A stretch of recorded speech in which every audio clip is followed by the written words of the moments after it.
2018เลยเนาะสมัย2018กันแนวนี้แหละทางนะโมเมนต์แล้วอันนี้นะโมเมนต์แล้วเอาเดินขึ้น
เส้นทาง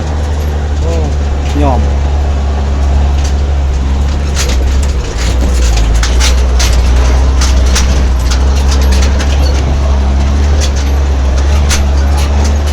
ขอท้าให้ลองเส้นทาง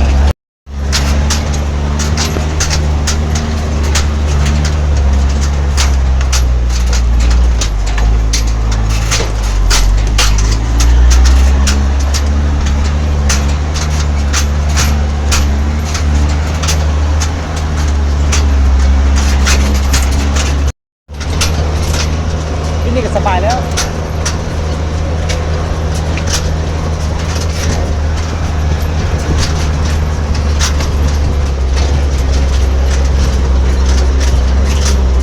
ก็ใส่ไปใต้ไปตามร่องดิเบิ้งสภาพไปเสียกมาอยู่เป็นแบบนี้สภาพ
กำลังเข้าสู่มุ่งหน้าที่ว่าทางลงคายเอาฮอตใกล้ซีฮอตแหละตอนนี้แต่ว่าครึ่งทางละเอาเบิ้งทางสาภาพไอ้สิอยากมาอยู่ทางแบบนี้เอาเบิ้ง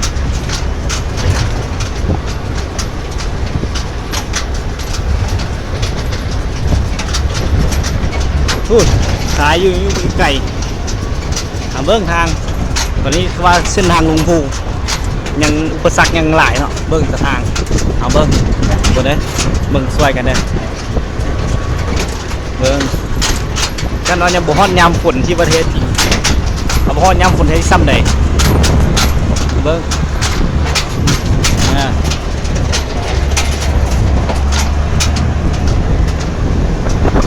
ซ้ำนี้ยังว่าโอเคอยู่คือแต่ซ้ำแต่ละปีเขาลองเข้าหน้าฝนมึงดูเขาลงพุ่นบ่ลงเหวอ่ะเบิ้งเอาไปต่อ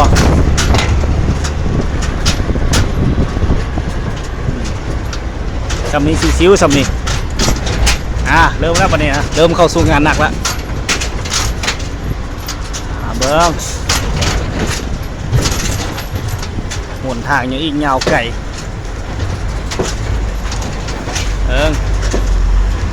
ผ่านไปหนึ่ง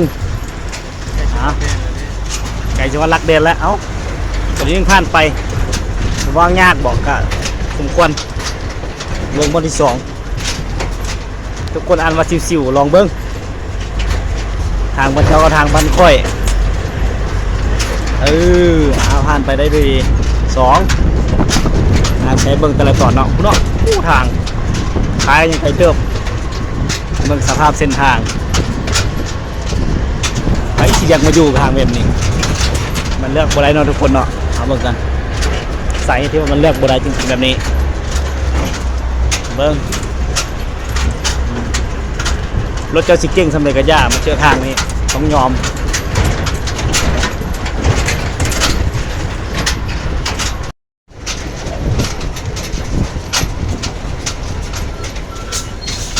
เบิ่งมันก็ไปด้านที่4ทุกคนเลย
เอารอดได้บ่ครับขาลงอาจจะมีปัญหาขาขึ้นเจ็บนักเด้อถ้ามาผู้เดียว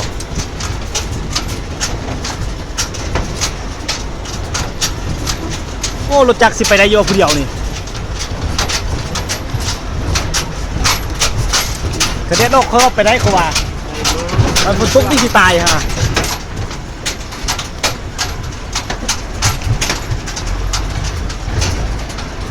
นี่แหละจุดสำคัญที่ว่ารถขาตลอดนี่แหละ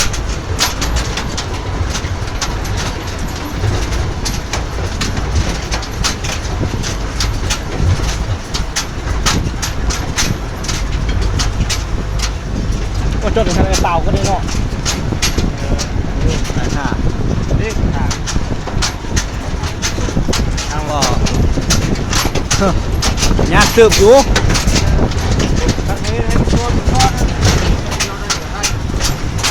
ผมยุบดอกออกกันอยู่ออกไม่ทรายผม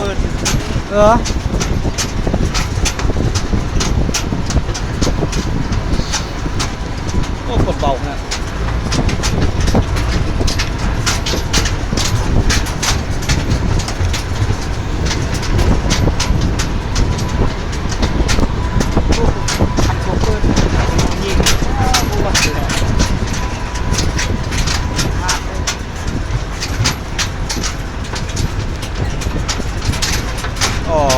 ผู้ใดไม่ใช่พวกนี้เลยคิดว่ามาวินโอ้เสื้อเลยเอาสภาพเส้นทางก่อนนี่แหละปัญหาลักเลยแหละเท่านี้แหละนักโอ้รถหนักอาจจะรถหนักนิดนึงได้อยู่ที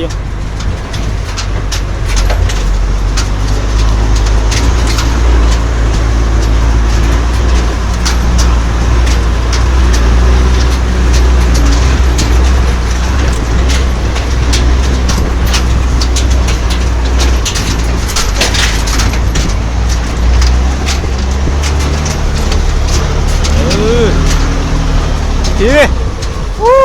มแม่แทนเลยไหนอีกบนหนึ่งเลยลูกหน้าลูกบนนั่นทุ่งให้เนี่ย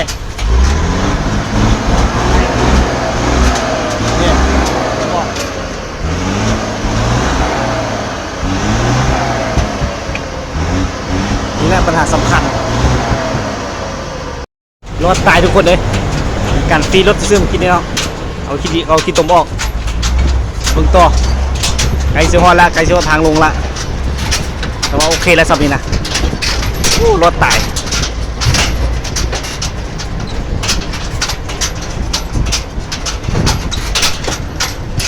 หญ้ากับงามทุกคนเลยพร้อมงามยังโบเบิดนี่โบเบิดก็ใช่แล้วเบิดวันนี้ก็สบายแล้วงดอันบนนี่นะตีนให้เองเบิ้ลแล้วนะนี่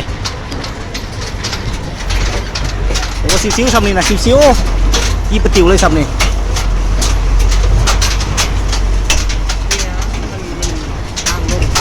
โอ้เรียกว่าลำบากตึ๊บมาแล้ว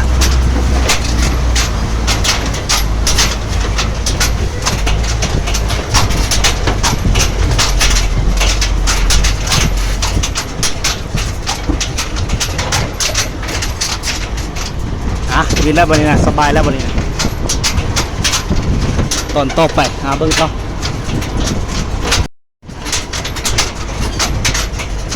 เขาเป็นขาขึ้นก็ลำบากนิดนึง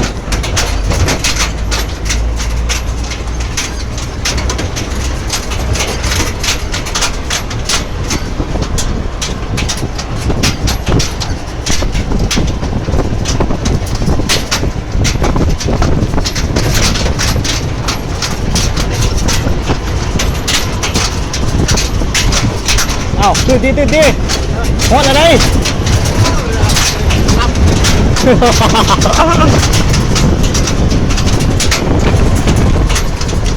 รื่อง3 คนเต็มรถเลย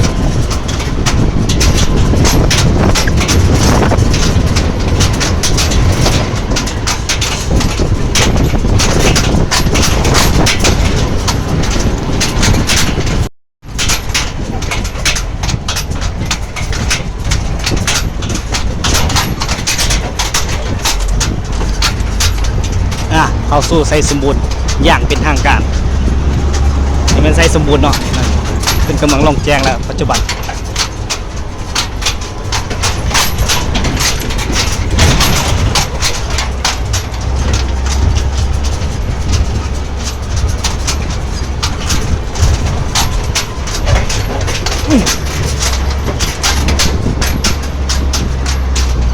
ลุยเลยวะลุยเลย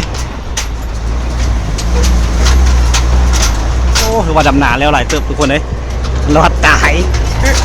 มาบริบทดำนาแล้วเป็นยังไงมี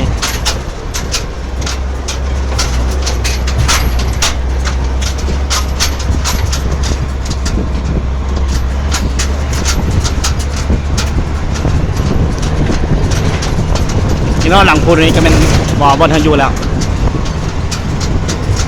ถึงว่าสีไก่สำหรับก็ยังมีงานสร้างบ้านซองของประชาชนเข้าประมาณนี้เลยเบิ่งกันไปยาวๆเลย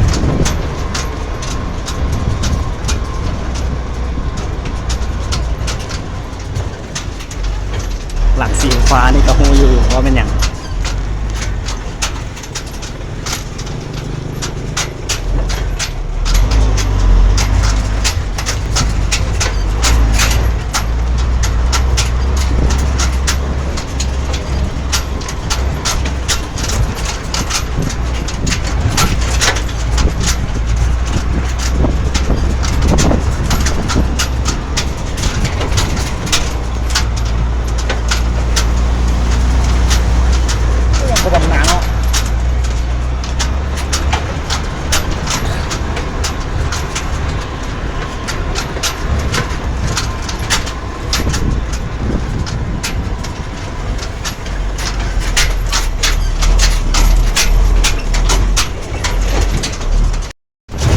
เข้าสู่หมู่บ้านที่ว่าเขาอยู่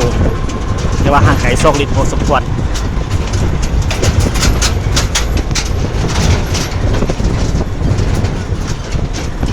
ป่าอยู่กองเฮือไอ้น้อยแล้ววะป่าอยู่กองเฮือไอ้น้อยเห็นปะแบบบูไฮยังมีอยู่รมประทาน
ยืนหน้าพังไว้เลยนอนบันมาสดเป็นที่เรียบร้อย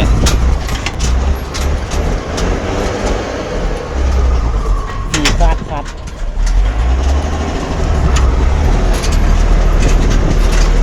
โอ้บัวได้ละอาจจะให้ต้นทุกคน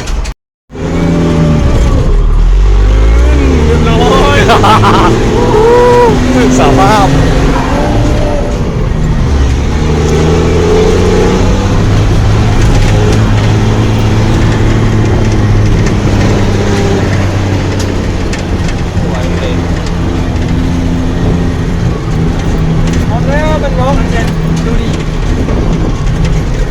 ถ่าย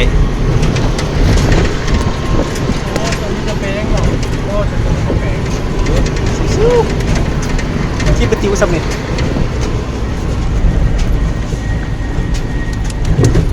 โอ้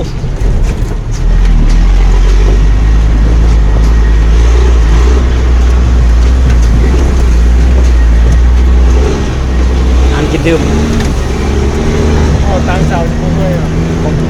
อันนี้เงินเส้นเกินอยู่นั่นยันว่ายันเกินน้ำท่วมบ่ฮอดบ่ฮอด ฮะบอกว่า หอนแล้วเจอทางไอ้เบ็ดอีกเข้าโ